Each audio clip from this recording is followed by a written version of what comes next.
Good morning. Good morning. Okay. Trying to figure this thing out. Oh, all right. That looks good. All right. Now, I have a sort of a handout here that I'd like everybody to be able to see. Does anybody know how do I send it out? Is there some way to do that?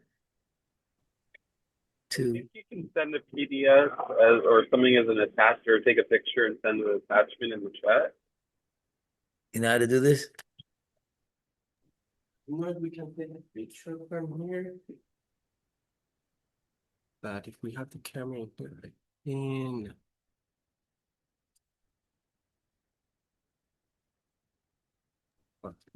If you Like this thing here. send me a picture of that, I can put it on the chat for everybody to see it.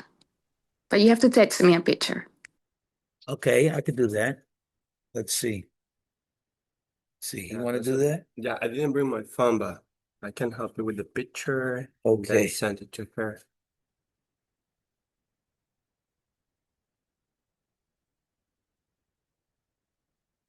Okay. Let me take the picture. Like this. Yes? Yeah. Okay. Now. Hey, Bechara, can you send me your number, please? Yes. Yeah.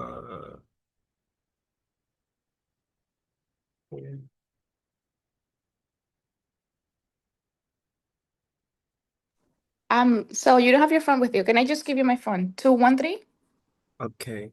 59 213 595 5. 7480.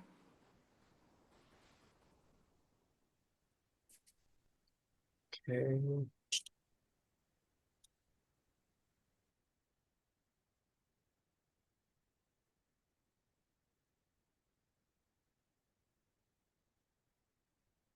Please let me know if you receive it.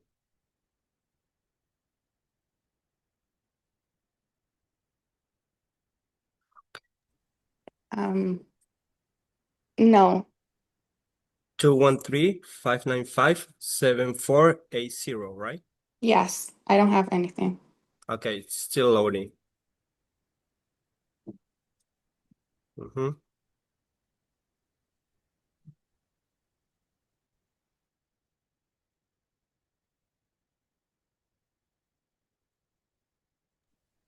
Okay, got it.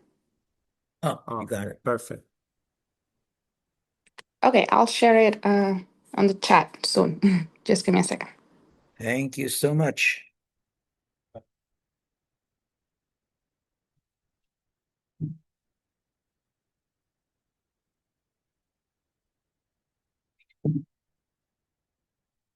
Okay.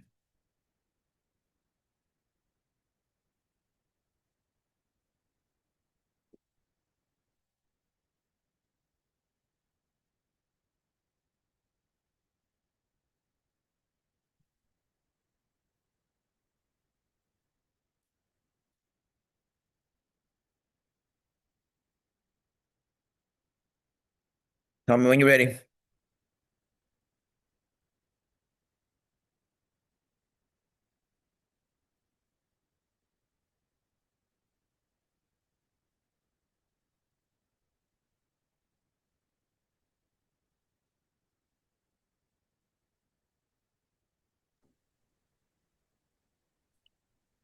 Okay, so I think, can anybody confirm if they can see it?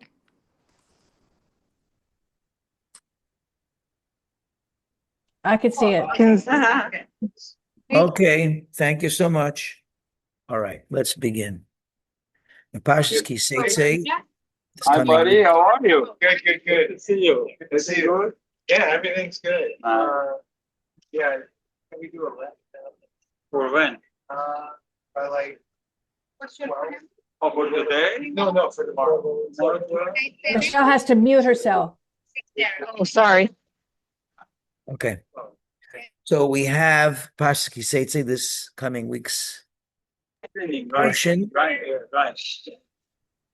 and Parsha Seitzei has the most command. There's back talk from somebody here. Sorry? 1474. Right, that had the 25%. Michelle has to mute Sure. herself again. Yeah, Oh, that's Michelle. So sorry, so sorry. Okay. Okay. All right. So Parsha Seitzei is the most loaded parsha, has the most commandments of any parsha in the entire Torah. All right. And there's no way we can cover all of them in this brief time that we have together. So I'm just going to pick, the ones that I think are the most pertinent in your, daily life. All right. The first one's a very important one, and that is called Hashavas Aveda and returning lost articles.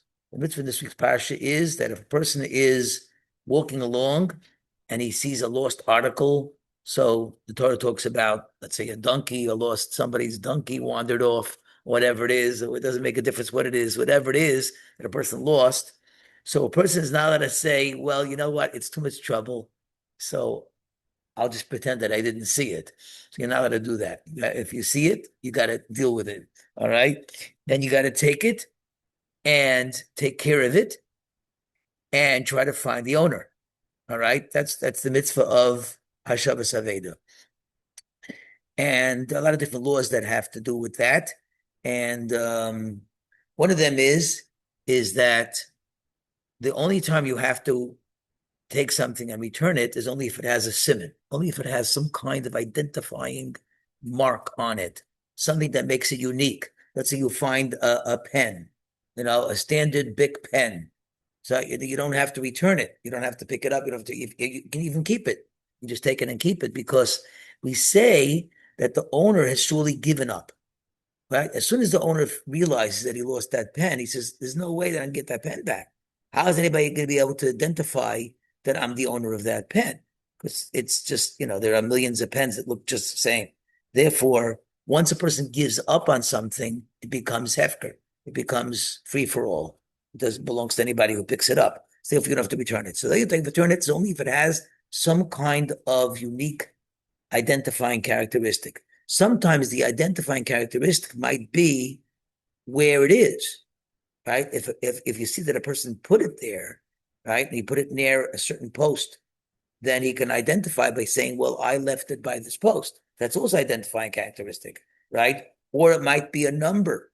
Let's say there's coins. Coins are, something that don't have any identifying characteristic. All coins look alike. But let's say you find a stack of 10 coins, right? So then there's identifying characteristic because there's a stack, whatever it is. So as long as there's something that by which the owner could identify and say that that's what I lost, that's when you have to pick it up and you have to take it home and announce that you have it. Now, you have to be very careful over here, because the Torah itself says, don't give it to the wrong person, right? Because then you defeated the whole purpose, right? Let's say you put up a sign, found backpack, right? Somebody comes and says, oh, great, I lost the backpack. And you say, oh, is this yours? Yeah, that's mine. And then, a couple of days later, you find out that guy's a fake, right? He didn't lose anything. He just figured it was a good time to cash in on a backpack, on a free backpack, whatever. So you just gave away somebody else's backpack, whatever. So what you have to do is you have to say, found backpack. Don't be too specific about what exactly it looks like. And then the guy comes and you say, okay, can you identify, can you convince me that this is your backpack, right? What color was it, right? Was it old? Was it new? You have to describe it. And if it describes it satisfactorily, then, and only then, do you give it to him. And another rule that they say is, if it's in a pretty safe place and it looks like it was left there, it wasn't just dropped, then you're not supposed to pick it up at all, right? So let's say it's in a shul, right? So you see somebody left a backpack in a shul, right? And it looks like it was just put there, it wasn't just dropped, then don't take it, because the person knows where he left it. As soon as he remembers that he forgot and he left it there, he's going to come back for it. And you took it, now he might never find it, right? So therefore, but if it's in a street, then even if it looks like it was put there, then you better pick it up, because otherwise somebody else is going to pick it up and just take it, whatever. So there's certain laws that have to do with returning lost articles, but that's one of the mitzvahs in the Torah, to care about somebody else's things and not just say, you know what, it's too much trouble and I'll just keep on walking and pretend that I didn't see it. Okay, that's the first one that we're going to talk about. The next one is also doing chesed, doing kindness for another person. If you, the way the Torah puts it, let's see, somebody's trying to load his donkey. He's got a package just to load his donkey, whatever the package fell off, and he's trying to reload the donkey. Don't just walk past. Help him. Right? Then say, well, it's not my donkey. I don't even know this guy. If it's another Jew, reach out and help the person, right? First, if the person's unloading his donkey, right? He's unloading the donkey. So again, you shouldn't just walk past. Help the person. Doesn't have to be a donkey. It could be a person himself, right? The person himself is carrying whatever. You see somebody, let's say if a person is perfectly capable of doing it himself, then you don't have to. I mean, it's nice to stop and help the guy, but you don't have to. But if a person is struggling, right? Let's say you see a person that just, like it's an older lady that just came back from the market, and she's got all these bags and she's struggling with them and trying to get them into whatever it is, their apartment or house, then it's a mitzvah to stop and help the person load or unload. That's the mitzvah. And just, lessons for life is, just these two first mitzvahs that we're talking about in this week's Parsha are under the umbrella of chesed. Chesed means kindness, doing kind deeds. And there's almost no limit to the list of things that a person could do a mitzvah by doing kind deeds for other Jews. And, some of the list is visiting the sick, but it doesn't make a difference. Any favor that you do for another Jew is considered a mitzvah. Not only that, but there's a Mishnah that says that usually, practically all mitzvahs in the Torah, the reward is not going to be in this world. Reward for the mitzvah is in the next world. This world is for doing, the next world is for reaping the reward. When it comes to chesed, when it comes to a person doing kindness for other people, that's a mitzvah where you get double. Not only do you get the reward in the next world, but you even reap the benefits in this world as well. All right? So that's the story with chesed, doing kind deeds. So not only is it a mitzvah, but you get double dipping in terms of reward when it comes to chesed. Okay. The next thing we're going to talk about is something that's unfortunately, very topical to today's society, and that is cross-dressing. Cross-dressing. The Torah says that a man is not allowed to wear women's clothing, and a woman is not allowed to wear a man's clothing. There's not supposed to be any cross-dressing. In other words, men have to be men, and women have to be women. And they're not supposed to be imitating what the other sex usually does. But the sages tell us that this mitzvah is not only in just dress, but it means anything that is uniquely manlike, anything that's uniquely feminine is not allowed to be done by the other sex.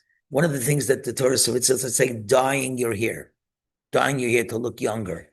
That's considered a woman's thing. Men don't usually do that. So men are not allowed to do that. Men are allowed to dye their hair to look younger because that's considered a feminine thing, whatever. Probably perfume would probably be the same thing, right? Anything that's considered uniquely suited to one sex is not allowed to be done by the other. All right? So that is the next mitzvah. Yilbash. All right. Next one, number 4, it talks about marriage and divorce. So first of all, it talks about marriage. Marriage, according to Jewish law, is a 2-part ceremony. In the olden days, it used to be separated. They used to do stage A.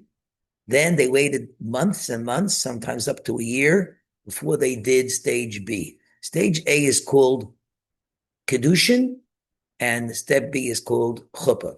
So what they do is like this. So the first stage, usually done by giving money or a ring to the woman. The man gives the money or ring to the woman, and he says, "You are hereby consecrated to me with this ring or with this money," and they are officially man and wife, but they're not allowed to live together until they go to the next stage, which is chuppah.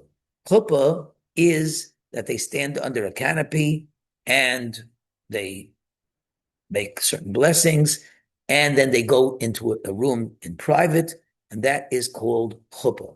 And then they are officially, 100% married, and then they live together. In the olden days, people got married much younger, and what they used to do is they would have kedushin. The man would propose to the woman and give her the ring, and then they would both go their separate ways and prepare. Right, the man had to raise a lot of money to pay for the wedding, and the woman had to prepare pots and pans and blankets and whatever she needed to set up a house. So it would take a long time for them to get ready for the actual wedding, which would mean that they would be man and wife and live together. So that's what they used to do. Today, we don't do that because today is a much wealthier society. We don't have to do that. So therefore, what they do basically is when you go to a wedding today, they do those things one right after another. So if you ever go to a wedding, a Jewish wedding, so under the chuppah, they're already standing under the chuppah. They have the chassan, the groom gives the bride the ring and says, "You are hereby consecrated to me." They officially man and wife. Then they immediately move into the second stage of the marriage, where they make the blessings under the chuppah, and they go to a private room, and then they come out and they are officially married, 100% married, and then, dancing, partying, and then they go home, and that's it. And that's the way it works.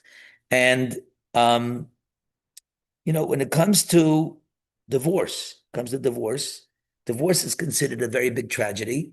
It says that to portray the sadness of a divorce, it says that the mizbeach, the altar of the temple, sheds tears. It doesn't literally shed tears, but it means it's such a sad thing when a couple divorces, and it's something that unfortunately the rate of divorce among religious people is on the rise, but it's still way, way, way, way, way lower than it is in the general populace. I think it's like 50%, and they may have not more in the Gentile populace, whatever it is. And generally speaking, when people get married, the attitude is that this is it for life. But the Torah understands that sometimes it's just not livable. And try your best, go for therapy, whatever it is. And finally, sometimes, the point comes and you say, well, this is not workable. So there's a way out. The Torah provides for a way out, and there's a divorce. Now,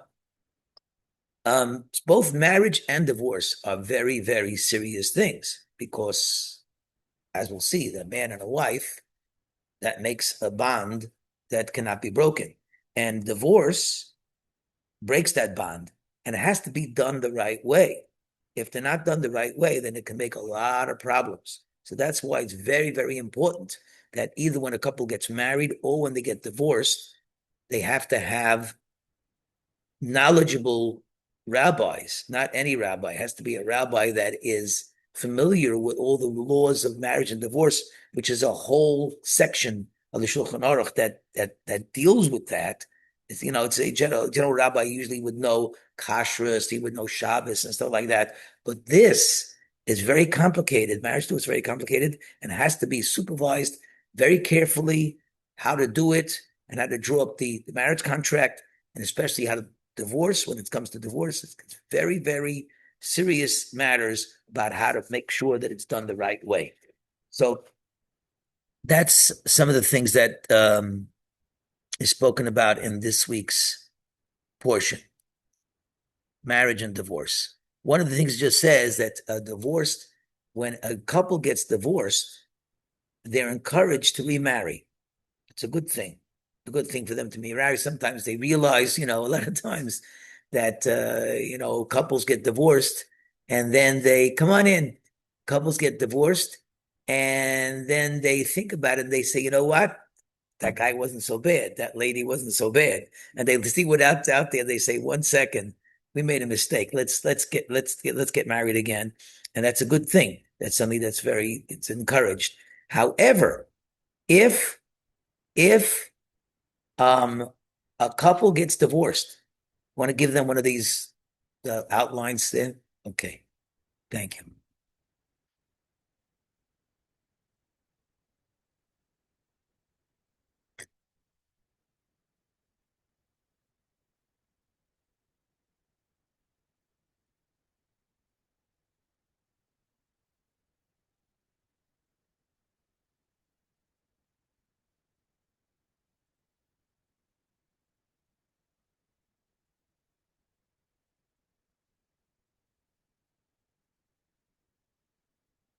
Okay. If a couple gets divorced and then the woman, let's say, marries somebody else, right? And they get divorced. She's saying that she says, wow, the whole thing was a mistake. This guy's no better than let's remarry. They're not allowed to do that. Once the woman remarries, then the original husband cannot marry his previous wife. And the reason for that is because it looks like you're like trading wives, where you're like, oh, okay, it's my turn, your turn, okay, my turn again. That's like not good, right? So therefore, the Torah forbids that. And if he wants to remarry her, he can do that. Once she marries somebody else, they're not allowed to get together again. Okay.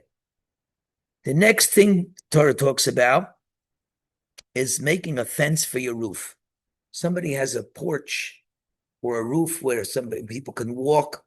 So it's dangerous because if a person is walking a high place, they might fall. They might fall, get seriously hurt, or even die.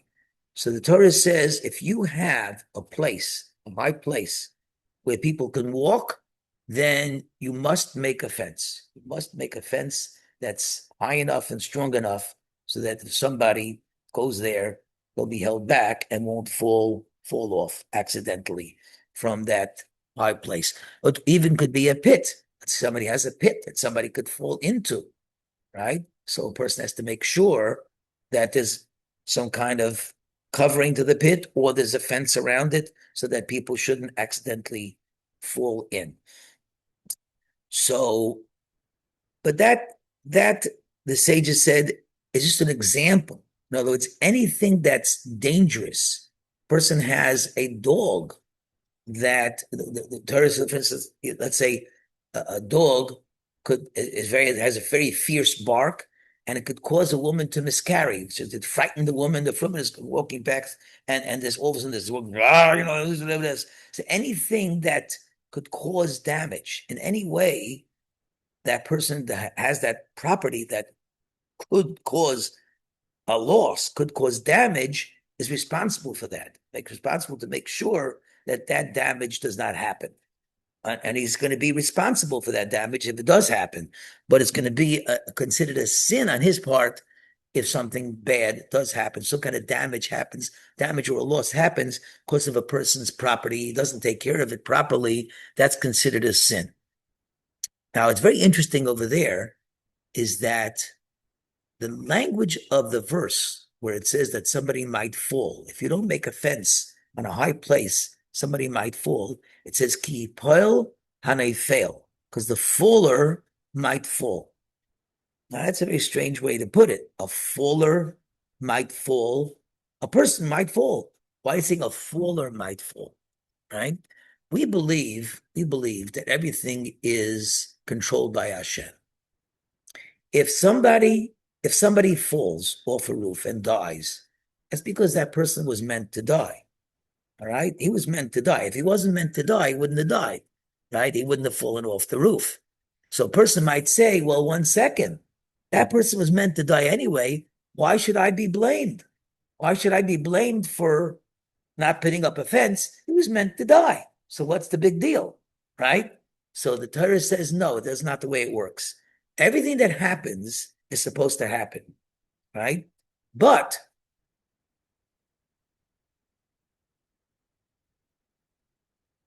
everything that happens is supposed to happen, but you're responsible for your end of the bargain, right?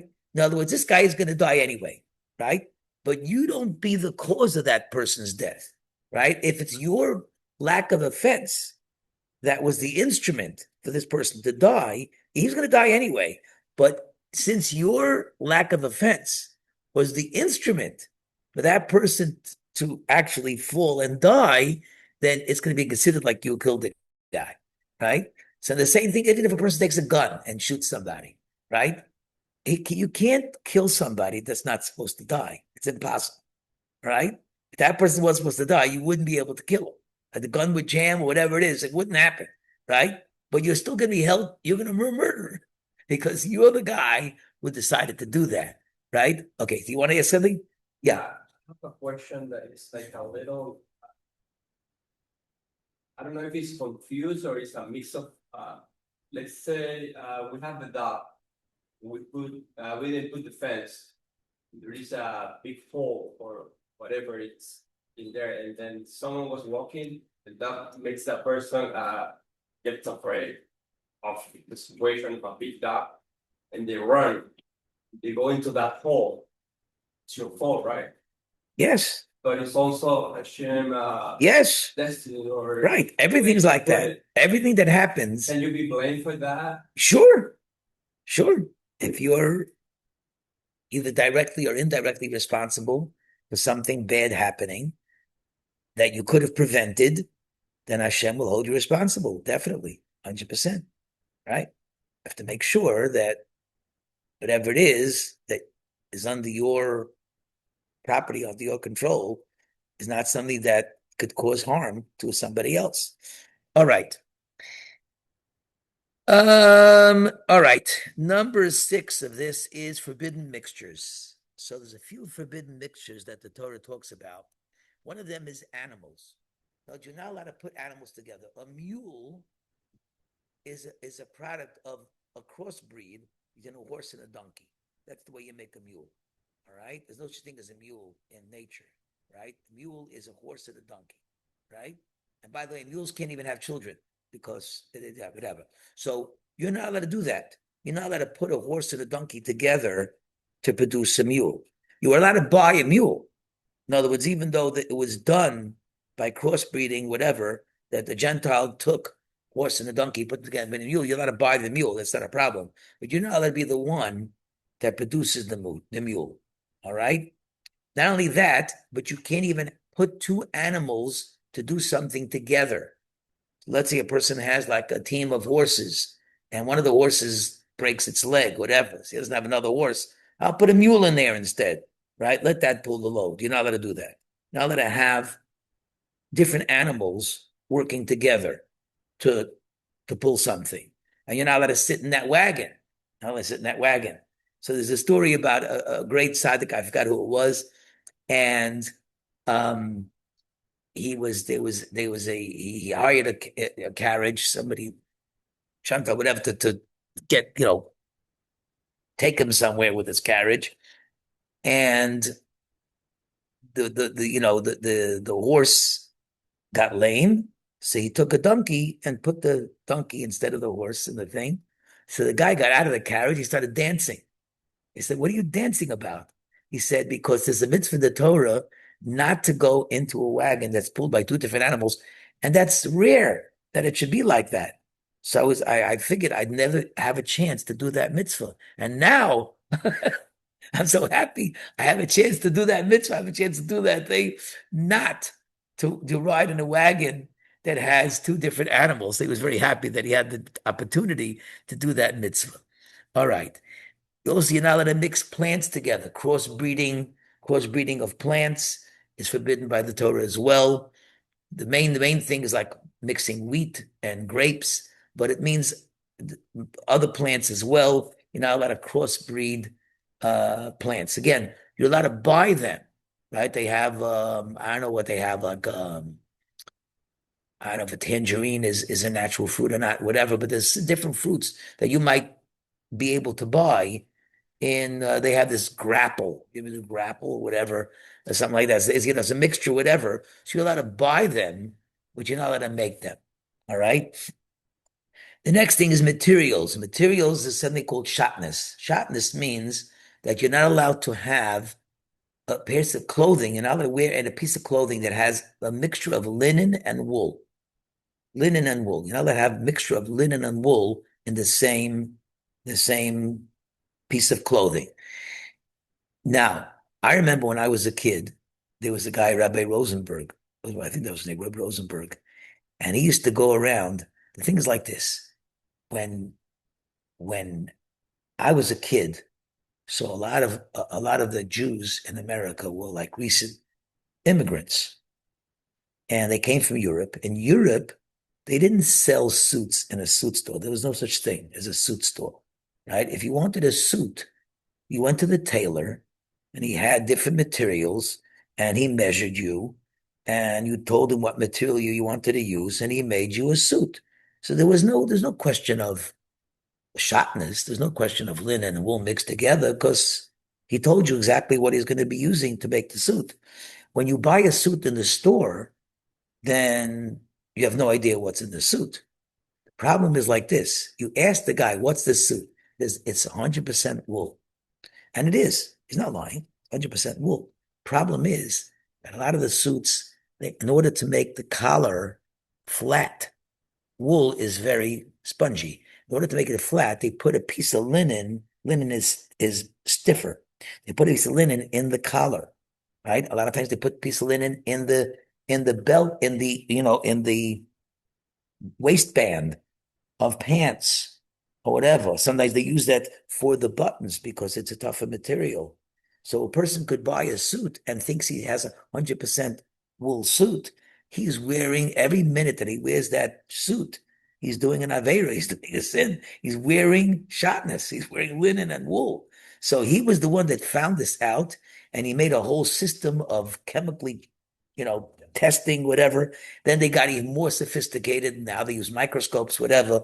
So now a lot of times when people buy suits, they take it to the shatnez tester, right? Before they wear the suit, they take it to somebody. A lot of religious stores that do that for you before you even buy the suit. They submit all their suits for testing. They advertise, tested for shatnez. So we already, examine the suit, but you have to be careful because you may not know it, but you might be wearing shatnez. Usually in more simple clothing, shirts and whatever, usually it's not a problem. Shirts and sweaters, whatever, as long as it says it's 100%. Okay, so that is the forbidden mixtures. Sorry, Rabbi. Yes. So what did the Rabbi Rosenberg do? You were going to say something about Rabbi Rosenberg? He tried to convince people that this is a problem, and people were not listening to him. So what he did was he decided the only way to do this is go to the kids. So he used to go around to all the schools, and he used to make presentations to the kids so that at least the younger generation will grow up, realizing that this is a problem. And this guy dedicated his life basically to this mitzvah, just to this single mitzvah. So he's a very interesting guy. Okay. Anyway, next thing, number 7 on this is adultery. A married woman being with another man, and both of the people who are involved in that, it is a death penalty. Today we don't do the death penalty. There's no such thing as death penalty today. But in the olden days when we had real courts, whatever, that could administer the death penalty, if they were caught, they were witnesses that they were together, then it will be the death penalty for adultery. The next problem with adultery is that if a couple does that, if a woman marries another man besides her husband and they have a child, she becomes pregnant, she has a child, that child is called a mamzer. A mamzer. And a mamzer is not allowed to marry into the Jewish people. They can't marry. So they can marry another mamzer, but they can't marry into the Jewish people. So that is a very serious thing. Adultery, obviously, is tremendous sin, punishable by death, and it produces a big problem. Just a big problem of this mamzer. So that's something to know. All right. Number 8, it talks about rape and prostitution.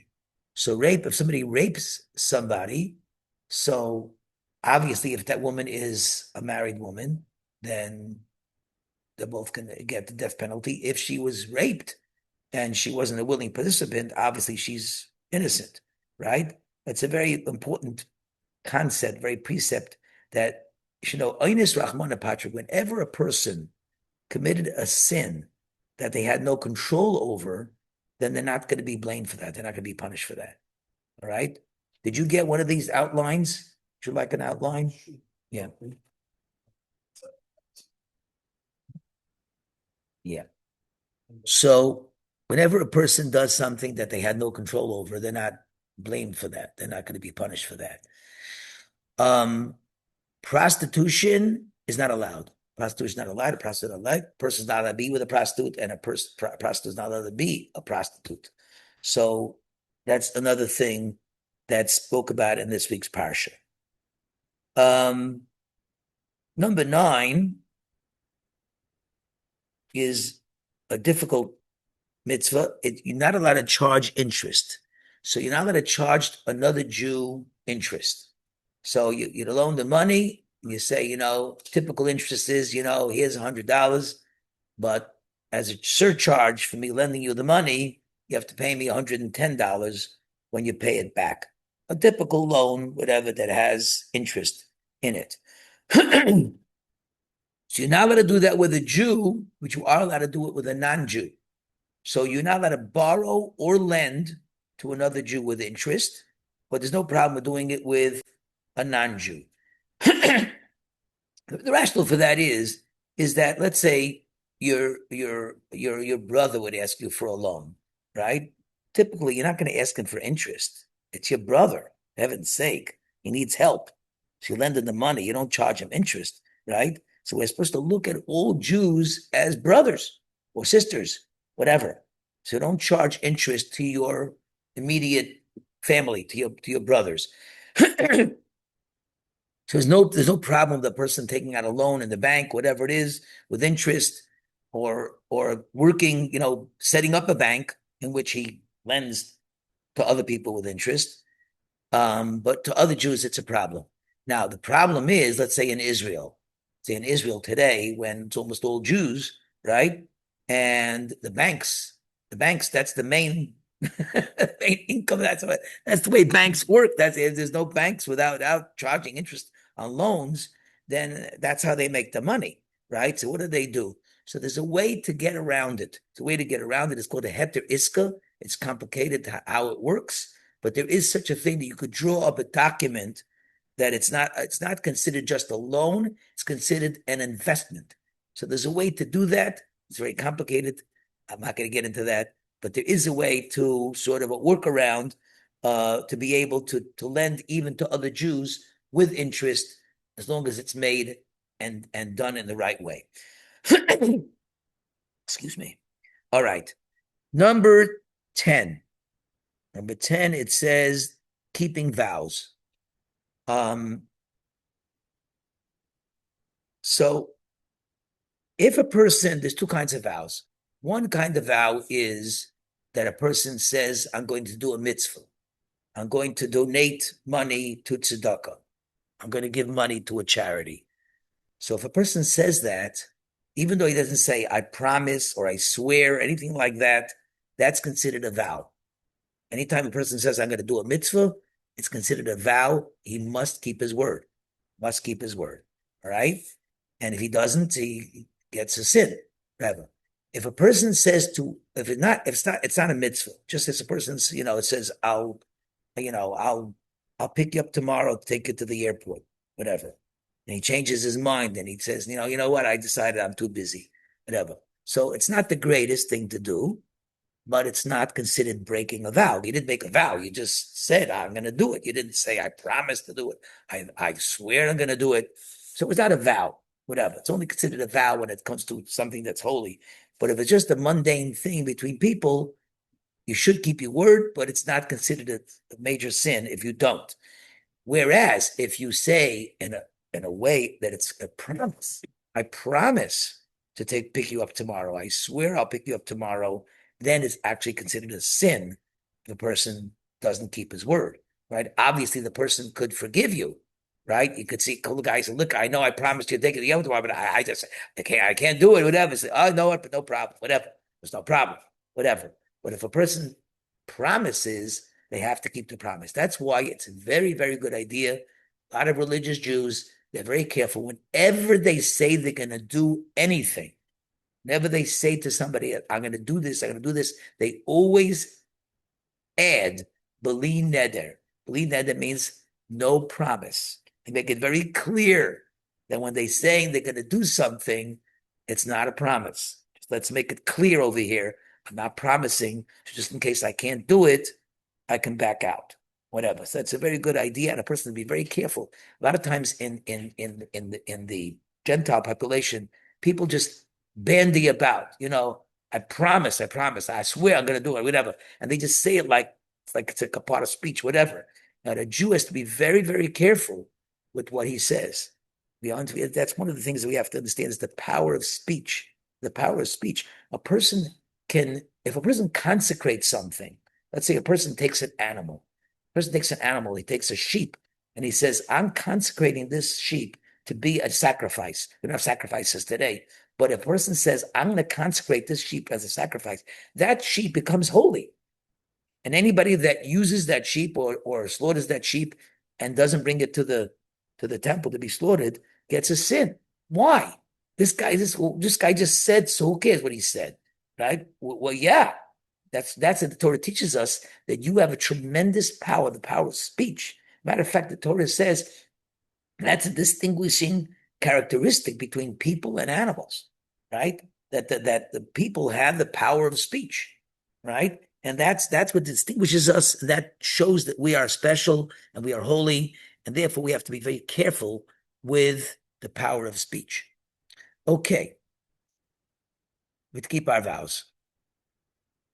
Number 11 is remembering Miriam. There's a story in the Torah about Miriam. Miriam, there were 3 siblings, all children of the same couple, Amram and Yocheved, and the oldest one was Miriam. Miriam was a girl, and then came Aharon, and then came Moshe.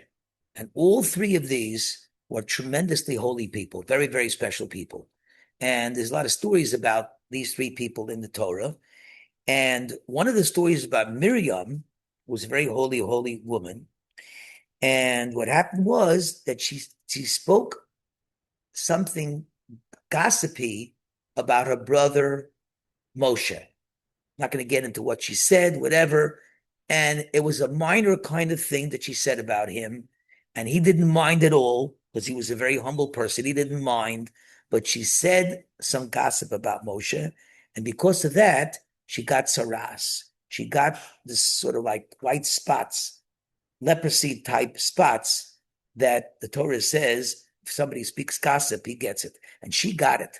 So the Torah is showing you that even Miriam, who was such an unbelievably holy woman, and even though what she said wasn't even really gossip, and even though the one she was talked about didn't even mind, but still, that's the power of gossip. Gossip is such a serious sin. The person says something not nice about somebody else is so serious that could cause even the greatest tzaddikas, the greatest holy woman, to be punished with saras. So for a week she had saras, and the Torah tells us that story, and the Torah tells us, I want you to remember that story. It's a mitzvah in the Torah to remember the story of Miriam in order for us to remember how serious evil gossip is. And of course, that's the famous Chafetz Chaim, right? Shlomo Cohen. He he publicized the tremendous sin. The Torah talks about evil gossip many, many, many times. It says over and over and over not to speak evilly, not to speak badly about other people. And that's a very important mitzvah. Okay. Number 12 of this is gleanings for the poor. So it talks about a few things that farmers in Israel had to leave for poor people. One of the things is payah. They had to leave a corner of the field. Whenever they're harvesting the field, don't completely harvest your field. Leave a corner of your field for the poor people. How big does that corner have to be? That's up to you. But you got to leave a corner of your field for the poor people. That's one thing. Another thing is that, let's say you're gathering wheat and a couple of the sheaves, a couple of the stalks would have fallen down. Don't pick them up. Leave them there. Leave them there for the poor people. Let's say a person is gathering, he gathered his stacks of what they used to do is, they used to take an armful of wheat and cut it, tie it together, and drop it. And then they used to go around the field collecting all these bundles. So let's say a person's collecting the bundles, all of a sudden realize, oops, I left the bundle there. Don't go back. Don't go back and get it. Leave it there for the poor people. There's a whole list in the Torah of things that we have to leave for the poor people. Let's say grapes that are not completely ripe. When you're harvesting the grapes, leave them. Leave them for the poor people. You drop some grapes, leave them for the poor people. There's a bunch of things. And after the harvest, the poor people would come and go through the fields and get a lot of food that they needed because the poor people. So that's gleanings for the poor. All right. Number 13 is very interesting mitzvah. It's called Yibum and Chalitza. Yibum and Chalitza is that, let's say a couple is married, they don't have children. And the husband dies.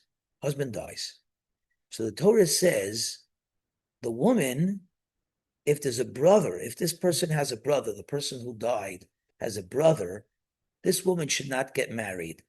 The brother of this husband who died should marry her. And together they should have a child and name the child after the husband who died.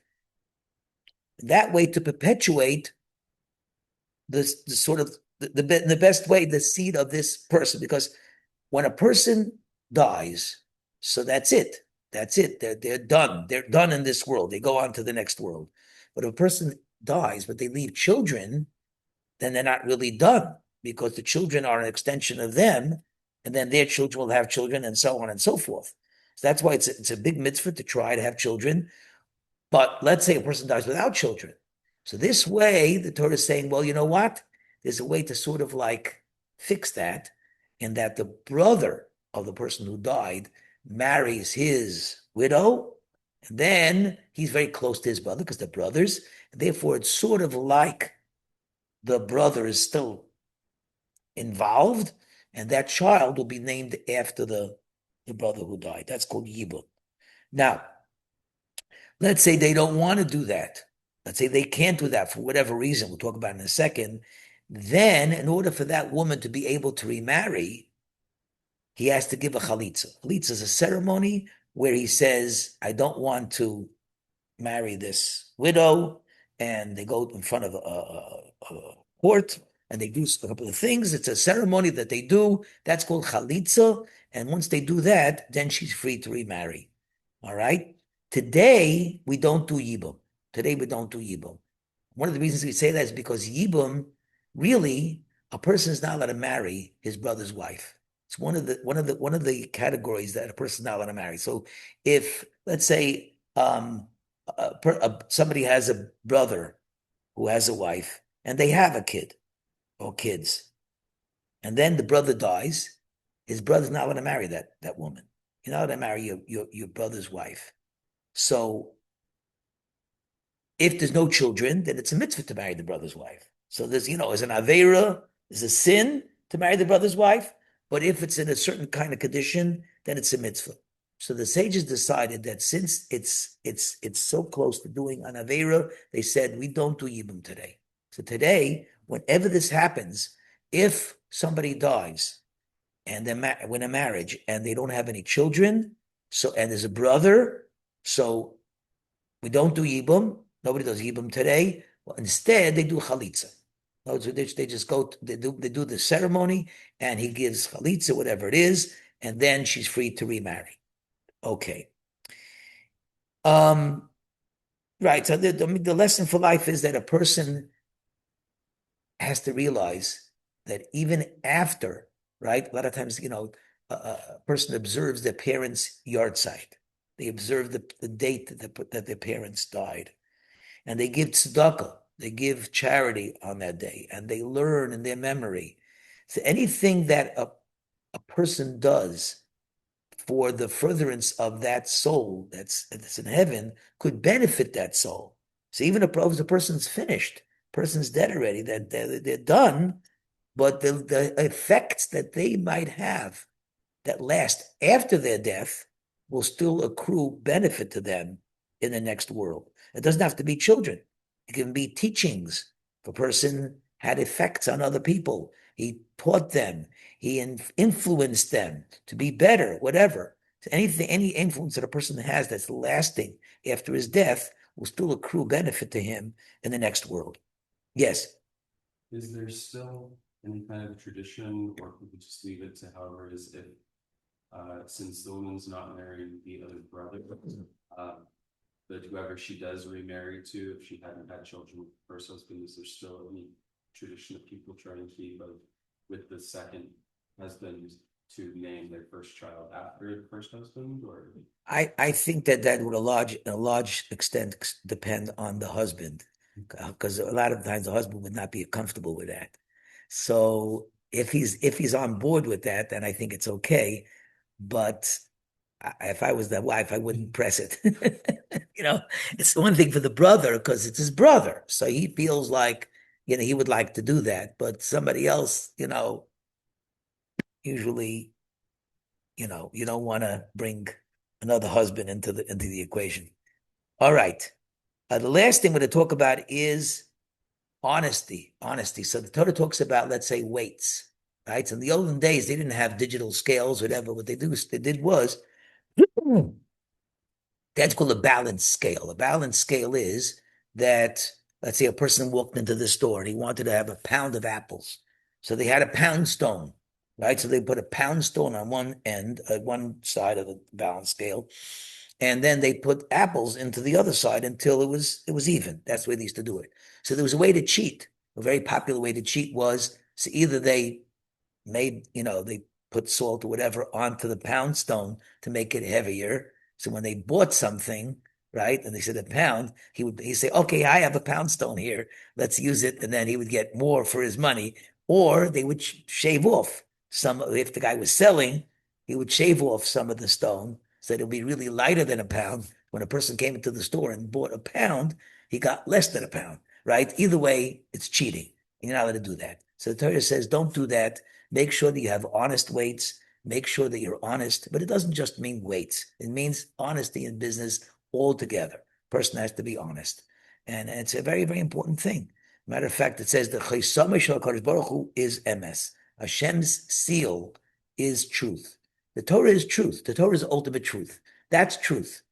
If you want to know what is true in the world, that's the Torah. The Torah is ultimate truth. And Hashem is ultimate truth. And the idea of we're supposed to emulate Hashem, was to emulate him. And the way to emulate him is to be honest, is to be emes. And I just told over a couple of stories on Shabbos, whatever. There was a great sage. When I was growing up, he was one of the greatest sages, Rabbi Yaakov Kamenetsky. May his memory be blessed. And he was known to be very, very honest. And anything he said, he kept. So one of the stories they say about him is that when he was about 40 years old, he was, there's an additional pair of tefillin. People wear tefillin every day. There's an additional pair of tefillin that's written a different way called the tefillin of Rabbeinu Tam. It's a different tefillin. And Hasidim, ones that Hasidic, they put on both pairs. They put on a tefillin, a regular tefillin called Rashi tefillin, and then afterwards, after davening, they put on an additional pair of tefillin called the tefillin ben right? A different way of organizing the tefillin. And this Rabbi Yaakov Kamenetsky was not Hasidic, and he's speaking to a Hasidic Rebbe, and the Hasidic Rebbe says, "Why don't you put on tefillin the ben You don't wear it. You should wear it." He said, "Well, I don't. I'm not Hasidic, so I don't." He says, "Well, the Chafetz Chaim, who was a famous tzaddik who was not Hasidic, in his elder years, started putting on the Ben Tam. See, so he made a joke. He said, when I get to 90, like Rabbi Chaim, then I'll wear them." Sure enough, he lived till 90. On his 90th birthday, he made sure to buy Ben Tam's tefillin, and he put it on every day because he said, he was a joke. It was a joke, but he said it. If he said it, he's going to keep it. He said he's going to keep it. Whatever.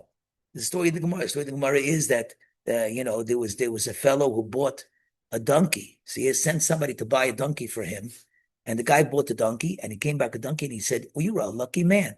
He said, "Why?" "I just noticed there's a diamond hanging around the neck of the donkey. So you just made a windfall." See, he says, "I didn't buy a diamond. I bought a donkey. Give back the diamond. Go back to the seller and give back the diamond." You got to be honest. You got to be honest. So that's the importance of honesty. The importance of honesty is that, like we said, it's like one of the most important cornerstones of Jewish life is being honest, and being honest with yourself. Be honest with yourself, because we fool ourselves all the time. And we say, "Well, you know what? I'm really so righteous. Everything. I have excuses for everything." We're in the period right before the judgment day of Rosh Hashanah, in the month of Elul. Elul is a time for introspection and a time to be honest with yourself.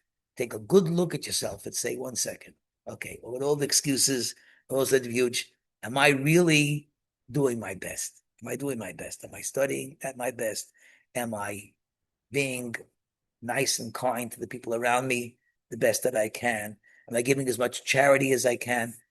It's a time for introspection. It's a time for honesty. And that's one of the most basic things of Judaism. And that's it. Any questions, comments? Yeah, sure. Related to the story about the donkey. What if it's a person, but the person hold the donkey because he loved it so much, but at the same time he was supposed to die or something like that, gonna go far away, and then he just give a type of present like that. The person who bought If he's giving the present, there's nothing wrong with taking a present, right? If a person wants to give you something, then nothing wrong with that. We're talking about he made a mistake. He forgot to remove the diamond from the donkey. That's the problem. All right. So yeah. So something that you can see like very easily, like diamond there. there's a story in the Gemara. There was somebody that was middle praying, and he had a store at his store, and somebody came into the store and said, "How much is this? How much do you want to sell this pottery for? Whatever." And he was busy praying. He couldn't answer him. She said, "I'll give you $100 for it." Right? So while he's praying, he heard the $100. He said, "Yeah, that's a good price. I'll sell it to him." But you know the story, whatever. So then the guy, he didn't answer. So he figured that's not enough. She said, "Okay, I'll give you 200 for it." Guy still prays. "I'll give you 300 for it." Right? And finally got the 500. And the guy finished praying, and he says, "I'm giving it to you for 100. Because I made up in my mind that I was ready to give it to 100. It wouldn't be honest for me to take the 500. That's that's pretty righteous. A person to be that honest. That's honest. Negotiation time.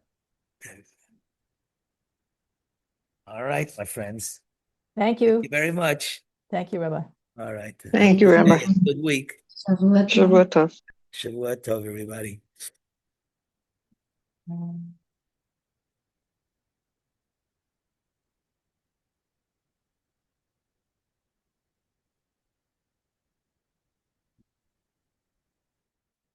Thank you. Thank you for coming.